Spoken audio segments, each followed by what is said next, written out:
નમસ્કાર, ન્યૂઝ 18 ગુજરાતીમાં આપનું સ્વાગત છે. આપની સાથે હું છું મિત્તલ. સૌપ્રથમ વાત કરીશું પ્રચારમાં આંધીની.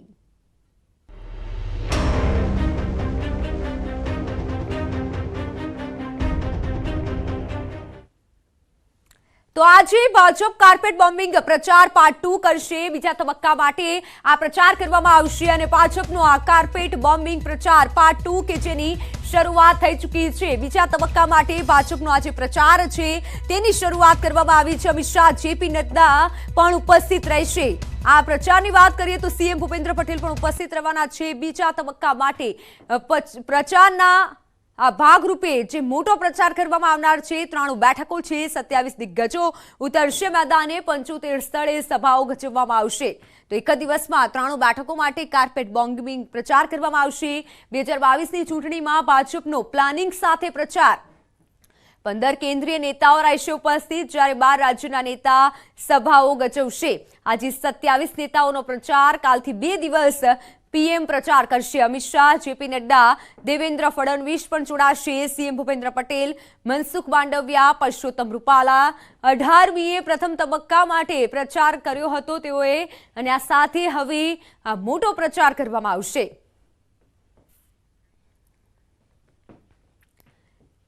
તો ગુજરાત વિધાનસભામાં ઉમેદવારોનું ચિત્ર સ્પષ્ટ થતું જણાય છે. 182 બેઠકો પર જે પ્રચાર કરવામાં આવનાર છે તેમાં ઉમેદવારોનું ચિત્ર હવે સ્પષ્ટ થતું જણાય છે.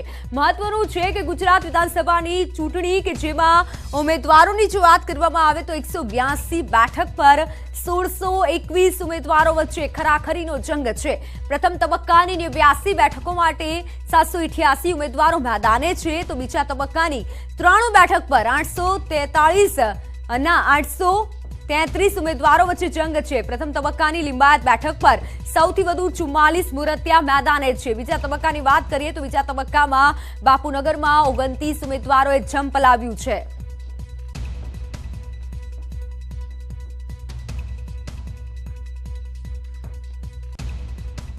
તો અન્ય મહત્વના સમાચારની વાત કરીએ, વધુ એક કોંગ્રેસી નેતા કેસરિયા કરશે.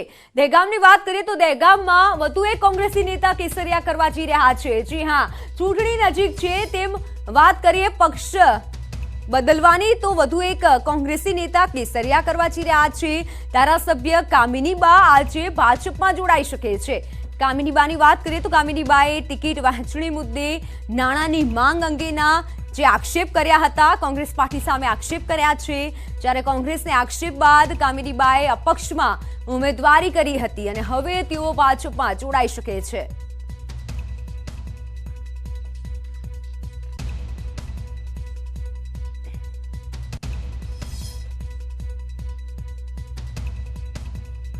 તો કોંગ્રેસના પૂર્વ ધારાસભ્ય કામિનીબા કે જેઓએ પાર્ટી સમક્ષ આક્ષેપ કર્યા હતા, આ બંને દ્રશ્યો આપને બતાવી રહ્યા છીએ.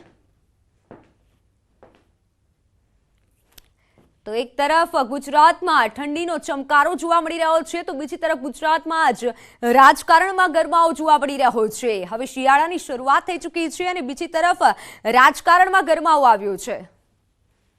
તો એક તરફ ગુજરાતમાં ઠંડીનો પારો વધ્યો છે અને હવામાન વિભાગે આગાહી કરી છે કે રાજ્યમાં ઠંડીનો ચમકારો હજુ વધશે. જોકે ગુજરાતમાં ચૂંટણીના માહોલ વચ્ચે રાજકીય ગરમાવો વધી રહ્યો છે. આજે ભાજપ પ્રચંડ પ્રચાર કરશે અને આ ઉપરાંત કોંગ્રેસ અને આમ આદમી પાર્ટીના નેતાઓનો પ્રચાર પણ પૂરજોશમાં જામ્યો છે. કડકડતી ઠંડીમાં ગુજરાતનું તાપમાન ભલે ઘટી રહ્યું હોય પણ રાજકારણમાં તાપમાન સતત વધી રહ્યું છે.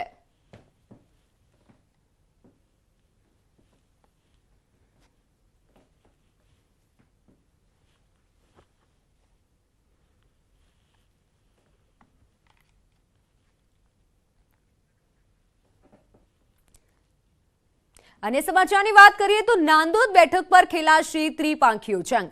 આદિવાસી બેઠકનો ચૂંટણી જંગ જામ્યો છે રસપ્રદ.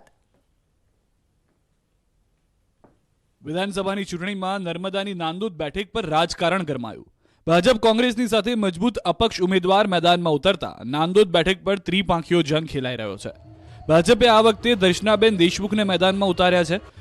તો ભાજપમાંથી ટિકિટ કપાતા નારાજ નેતા હર્ષદ વસાવાએ અપક્ષમાંથી ઉમેદવારી નોંધાવી. સામા પક્ષે કોંગ્રેસે પણ મજબૂત ઉમેદવાર હરેશ વસાવાને મેદાનમાં ઉતારતા ચૂંટણી સંગ્રામનો માહોલ જોવા મળે છે. ત્રણેય ઉમેદવારો જીત મેળવવા એડી ચોટીનું જોર લગાવી રહ્યા છે. ભાજપે આદિજાતિ મહિલા મોરચાના રાષ્ટ્રીય ઉપાધ્યક્ષ દર્શનાબેન દેશમુખને ટિકિટ આપી. ભાજપમાંથી બળવો કરનાર હર્ષદ વસાવા પોતાના શક્તિ પ્રદર્શનથી ચર્ચામાં છે. હર્ષ સંઘવીએ ડેમેજ કંટ્રોલ કરવા હર્ષદ વસાવા સાથે કરેલી મીટિંગ નિષ્ફળ નીવડી હતી. તો આ તરફ કોંગ્રેસ ઉમેદવાર હરેશ વસાવા હાલ કોંગ્રેસ પ્રદેશ મહામંત્રી છે, જે યુવાનોમાં સારું પ્રભુત્વ ધરાવે છે. ઉપરાંત આદિવાસી સમાજમાં સારી પકડ ધરાવે છે. ઉમેદવારી નોંધાવતા સમયે મોટી સંખ્યામાં જોડાયેલા સમર્થકોની હાજરીમાં જીતનો વિશ્વાસ વ્યક્ત કર્યો. હરેશ વસાવા અગાઉ 2 વાર હારી ચૂક્યા હોવાથી કોંગ્રેસની ઉમેદવાર પસંદગી પર સવાલ ઊભા થયા હતા. નાંદોદના ત્રિકોણીય ચૂંટણી જંગમાં આખરે કયો પક્ષ અને કયો ઉમેદવાર બાજી મારશે તે જોવું મહત્વનું બની રહેશે. તો મતદાન બાદની તૈયારીઓ માટે તંત્રની દોડાદોડી, જેમાં અમદાવાદની 3 જગ્યાએ તૈયારીઓ પૂરજોશમાં ચાલી રહી છે. ગુજરાત વિધાનસભાની ચૂંટણીને લઈને હવે એક તરફ ઉમેદવારો ચૂંટણી પ્રચારમાં વ્યસ્ત છે, ત્યારે બીજી તરફ ચૂંટણી પંચનું તંત્ર મતદાન અને મતગણતરીની તૈયારીઓમાં વ્યસ્ત બન્યું છે. 8 ડિસેમ્બરના રોજ ગુજરાત વિધાનસભાની ચૂંટણીને લઈને મતગણતરી હાથ ધરાશે. અમદાવાદ જિલ્લાની 21 વિધાનસભા બેઠકો માટે 3 જગ્યાએ મતગણતરી થવાની છે. LD engineering college, Gujarat college અને પોલિટેકનિક કોલેજમાં મતગણતરી હાથ ધરાવવાની છે, જેની તૈયારીઓ પૂરજોશમાં છે. સ્ટ્રોંગ રૂમ અને કાઉન્ટિંગ સ્ટેશન બનાવવામાં આવી રહ્યા છે. 21 વિધાનસભા બેઠક પર 5 ડિસેમ્બરે મતદાન બાદ ઈવીએમ મશીન મતગણતરી કેન્દ્રો પર લાવવામાં આવશે. અહીં ચુસ્ત પોલીસ બંદોબસ્તમાં 8 ડિસેમ્બર સુધી ઈવીએમ મશીન સીસીટીવીની દેખરેખમાં મુકાશે. મતદાન પ્રક્રિયા શાંતિપૂર્ણ માહોલમાં પૂરી થાય અને ત્યારબાદ મતગણતરી કોઈપણ પ્રકારની અનિચ્છનીય ઘટના ન બને તે માટે સુરક્ષા વ્યવસ્થા પણ સઘન કરાશે. તો હાલ સમાચારમાં સમય થયો છે વિરામનો.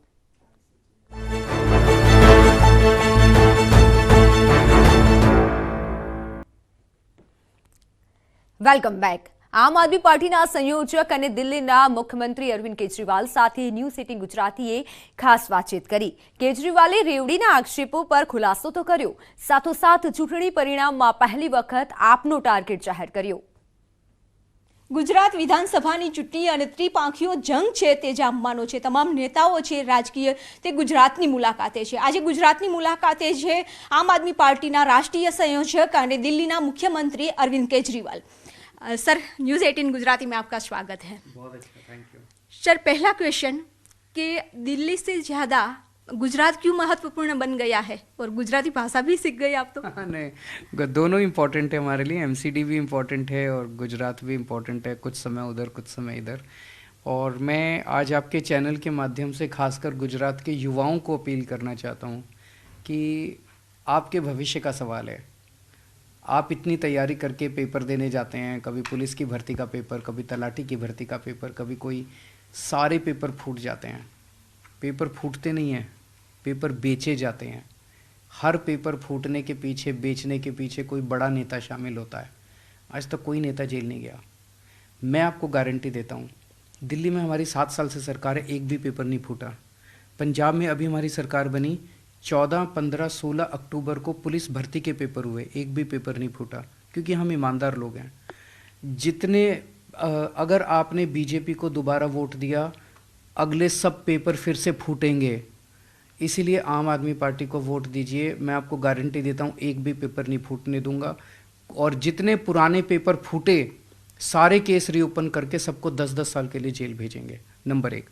नंबर 2, आपके लिए मैं रोज़गार का इंतज़ाम करूँगा. बहुत सारे हमारे युवा बेरोजगार घूम रहे हैं. मैं अभी गुजरात में घूमता हूँ. दिल्ली में मैंने 12 लाख बच्चों के लिए रोज़गार का इंतज़ाम किया है.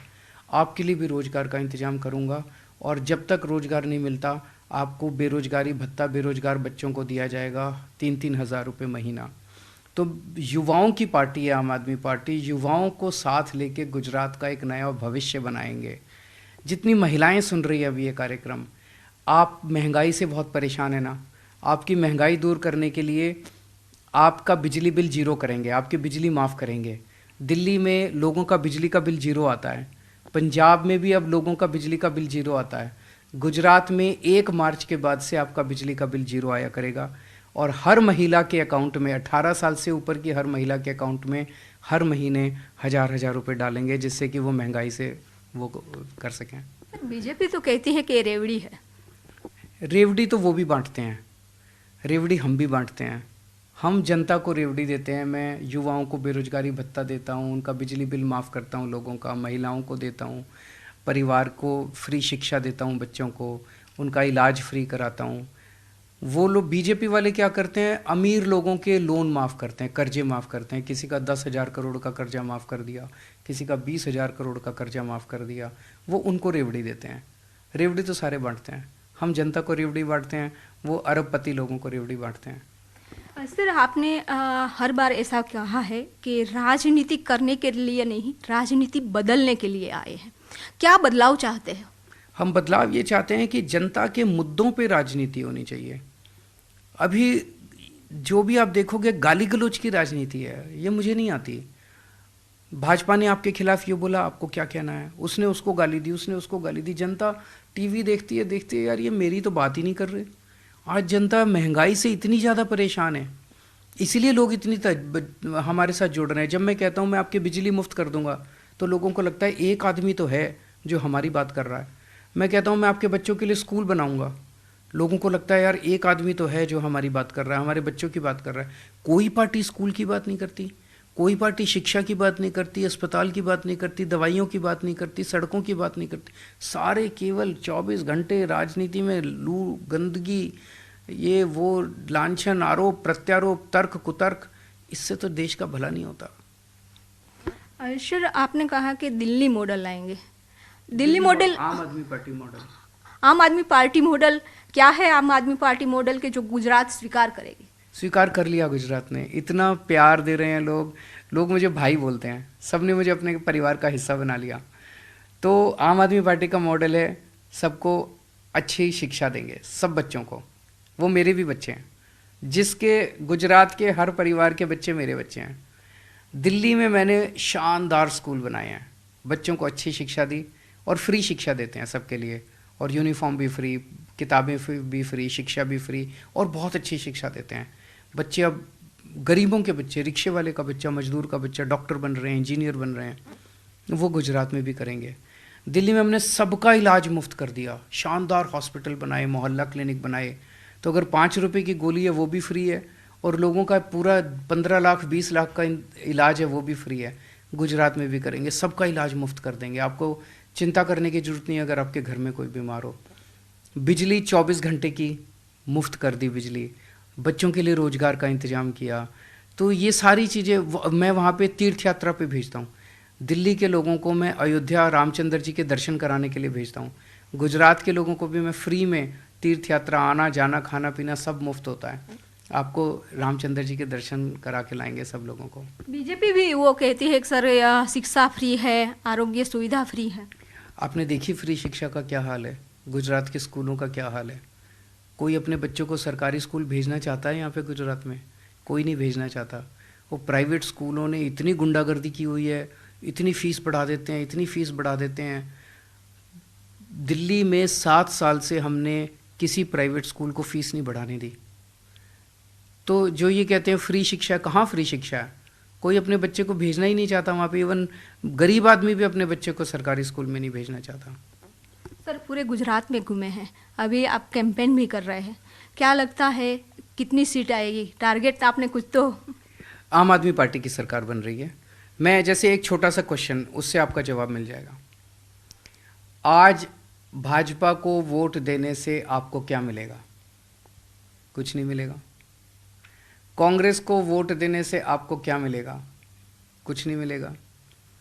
आम आदमी पार्टी को वोट देने से 1 मार्च से आपकी बिजली मुफ्त हो जाएगी, और भी बहुत कुछ मिलेगा। लेकिन एक छोटी सी चीज़ बताइए, तो आम आदमी पार्टी को वोट दे दो। अपनी सोचो, अगर आप भाजपा के कार्यकर्ता भी हो, आपकी बिजली मुफ्त केजरीवाल ही करेगा। अगर आप कांग्रेस के कार्यकर्ता हो, कांग्रेस के वोटर हो, आपकी बिजली मुफ्त केजरीवाल ही करेगा। आपके बच्चों के लिए स्कूल भी केजरीवाल बनवाएगा, अस्पताल भी मैं बनवाऊंगा। आपके परिवार के सुख दुख में मैं खड़ा रहूँगा। भारतीय जनता पार्टी तो केवल लूटपाट करती है, भ्रष्टाचार करती है। सर, आरोप तो यही है कि चुनाव है इसलिए आते हैं, चुनाव के बाद दिखेगी नहीं आम आदमी पार्टी। चुनाव के बाद भी दिखेंगे, चुनाव में भी आ रहे हैं। जाहिर तौर पे चुनाव है तो वोट मांगने आ रहे हैं, अपना एजेंडा रख रहे हैं। भारतीय जनता पार्टी तो अपना एजेंडा बताती नहीं है। हमारा भारतीय जनता पार्टी से एक ही प्रश्न है, 27 साल में एक काम बता दो जो तुमने गुजरात में किया। एक भी काम नहीं बता पाते वो। अब अगले 5 साल क्या करोगे ये बता दो, उनके पास कोई एजेंडा नहीं है। हम बता रहे हैं ना अपना एजेंडा।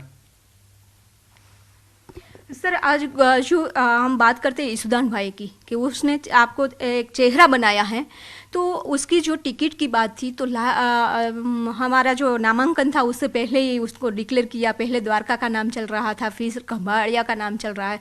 क्यों ऐसा लगता था कि द्वारका हार जाएंगे? नहीं, ऐसा नहीं है। वो कई सारी वो चल रही थी, अंदर बातचीत भी चल रही थी, तो फाइनली खंभाड़िया का नाम आया, तो खंभालिया से ही लड़ेंगे वो चुनाव। सर टारगेट नहीं बताया, क्योंकि आप सरकार बनाते हर इंटरव्यू में मैंने सुना है कि आम आदमी पार्टी सरकार बनाएगी, लेकिन कुछ तो लक्ष्यांक होगा। कांग्रेस जो भाजपा ने कहा है कि एक नया रिकॉर्ड बनाएंगे, कांग्रेस ने कहा है कि 125 का टारगेट है, तो आम आदमी पार्टी का कुछ तो होगा ना। जाहिर तौर पे 92 से ज़्यादा ही सीट आएगी। अगर सरकार बना रहे हैं तो 92 से ज़्यादा ही सीट आएगी। एग्जैक्टली कितनी सीट आएगी अभी डेली बेसिस पे आम आदमी पार्टी का ग्राफ बढ़ रहा है। मैं हवा में बात नहीं करता, वो लोग तो कहने के लिए कह देते हैं कि इतनी सीट आएगी, इतनी सीट आएगी। मैं जो कहता हूँ वो होता है। पिछली बार जितना मैंने प्रेडिक्ट किया था सब हुआ था।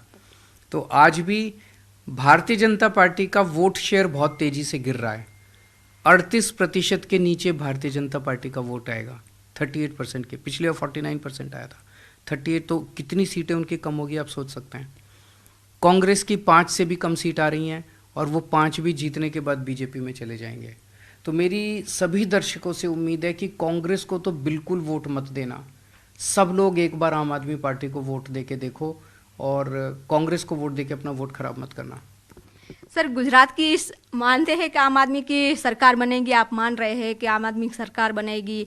आम आदमी पार्टी की जो गुजरात चुनाव में सफलता मिलेगी, उस सफलता के बाद क्या अरविंद केजरीवाल को लगता है कि देश की राजनीति करने का रास्ता साफ हो जाएगा?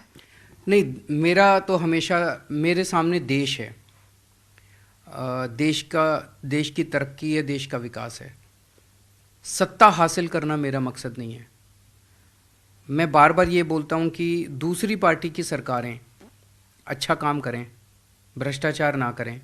हमने दिल्ली में स्कूल हॉस्पिटल का एक मॉडल खड़ा किया, वो लोग भी अच्छा काम करें। अगर कोई मुझसे सीखना चाहता है मैं सिखाने को तैयार हूँ। तो वो सब अच्छा काम करें, हमारी ज़रूरत ही नहीं पड़ेगी।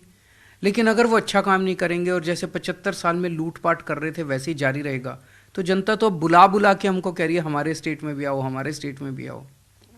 सर लास्ट क्वेश्चन, आपने क्या प्रेडिक्शन किया है? प्रेडिक्शन मैंने किया ना कि 38% से कम वोट आएगा बीजेपी का, 5 से कम सीट आएंगी कांग्रेस की, और आम आदमी पार्टी की सरकार बनने जा रही है। धन्यवाद सर। Thank you. તો અરવિંદ કેજરીવાલ હતા, જે ગુજરાતનો વારંવાર પ્રવાસ કરી રહ્યા છે, લોકોના જે મુદ્દાઓ છે તેની ચર્ચા કરી રહ્યા છે, અનેક ગેરંટી આપી છે, અને તેઓએ કહ્યું છે કે આમ આદમી પાર્ટીની સરકાર છે તે ગુજરાત વિધાનસભા 2022ની ચૂંટણી પછી 8 તારીખે તેઓની જીત થશે અને આ સરકાર છે તે આમ આદમી પાર્ટીની બનશે।